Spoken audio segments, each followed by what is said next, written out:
du Père et du Fils et du Saint-Esprit. Amen. La grâce de Jésus-Christ notre Seigneur, l'amour de Dieu le Père et la communion de l'Esprit Saint soient toujours avec vous. Et avec votre esprit. Préparons-nous à la célébration de cette Eucharistie en reconnaissant d'abord que nous sommes tous des pécheurs. Je confesse à Dieu Tout-Puissant. Je reconnais devant mes frères et sœurs que j'ai péché en pensée, en parole, par action et par omission. Oui, j'ai vraiment péché. C'est pourquoi je supplie la Vierge Marie, les anges et tous les saints, et vous aussi mes frères et sœurs, de prier pour moi le Seigneur notre Dieu. Que Dieu Tout-Puissant nous fasse miséricorde, qu'il nous pardonne nos péchés et nous conduise à la vie éternelle. Amen.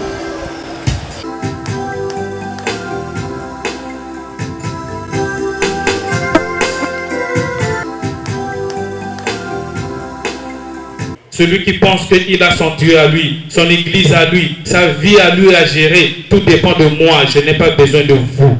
Pour cette société qui s'isole en pensant que cette société est plus puissante que les autres. Celui ou celle qui refuse la prière se prive de la lumière. Faites une expérience, papa, maman. Kota na ndako na yo na butu, pelisa mwinda. Na sima, boma mwinda. Luka maintenant logo lingozo na chambre soko kozo. Mais pelisa mwinda, okomona keno molili et disparaît. Mais molili a été wapi? Na pelisika mwinda molili ezali souteki wapi? Quand on chasse le démon, il ne part pas loin de nous. Il est à côté de nous. Il attend que nous nous affaiblissons pour qu'il réapparaisse, peut-être même avec plus de force qu'avant. Alors cherchons à être lumière dans nos familles, lumière dans nos services, lumière dans nos lieux de travail, à l'école, et lumière pour le monde entier. C'est pourquoi dans la deuxième lecture, Saint Paul encourage Timothée et nous invite à demeurer ferme dans la foi grâce à ce que nous avons appris de Dieu et de son Église. L'Écriture est pour nous le pouvoir de communiquer la sagesse de Dieu, la parole de Dieu, la Bible, en d'autres termes, et tout ce que disent les évêques, les prêtres et les pasteurs. Ces choses-là constituent pour nous une sagesse de Dieu. Puisque toute écriture est inspirée par Dieu, l'homme de Dieu sera accompli dans cette parole. La parole de Dieu est équipée pour faire toutes sortes de biens.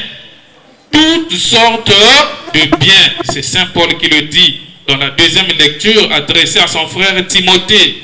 C'est cette même parole qui est le Christ, le juge des vivants et des morts. Ne sois pas le juge de ton frère et de ta sœur.